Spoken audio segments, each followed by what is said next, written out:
are the Ukrainians, fixing what ain't broke, as they acquire heavier, vehicle-dependent weapons and shifting away from the guerrilla and Green Beret tactics that have worked so well so far.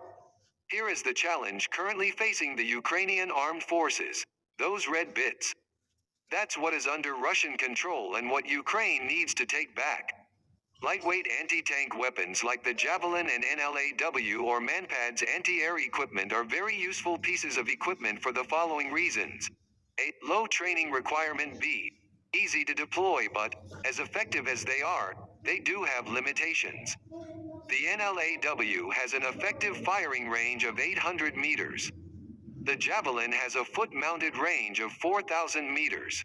And Starstreak, one of the best Manpad's AA equipment, has an effective range of 7,000 meters. Russian artillery has a range of 90,000 meters and aircraft can operate at an altitude of 18,000 meters. So, what does this mean? Well, in the first stages of the conflict, Russia were aiming to follow their doctrine of rapid morale destroying advances, break through enemy lines and rapidly capture urban areas. This largely failed because militias were in the built-up areas with the NLAWs whilst professional forces waited and hit the Russian forces in the rear. This led to their vulnerable supply lines getting hit hard and them taking significant damage in urban areas. It's actually a NATO doctrine and it worked brilliantly. However, the gains that Russia has achieved have allowed them to consolidate in some areas, sort out their supply lines and start a concentrated build-up. Especially around Izium.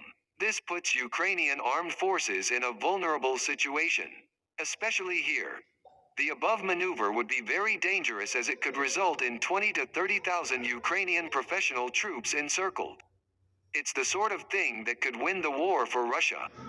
So Ukraine needs to be able to take the fight to Russian forces, especially here. Unfortunately for Ukrainian armed forces, that means they need as much heavy weaponry that they can get their hands on.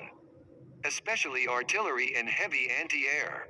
Right now Ukraine are mostly receiving the M777 howitzer. But they are set to start receiving the M109 self-propelled howitzer in the near future. The main limitation to this has been the need to train Ukrainian troops on NATO equipment and logistics. It's not easy to switch a military with former Warsaw Pact gear to NATO gear. This is why a few weeks ago we were hearing, the next 3 weeks will be crucial, as this was the time needed to train troops on the artillery, longer for the self-propelled.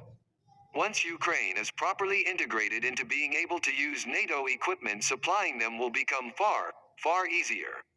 So far Europe has been sending Ukraine every piece of former Warsaw Pact equipment that they can get out of storage, but that supply is quite limited, so this period of training has been vital.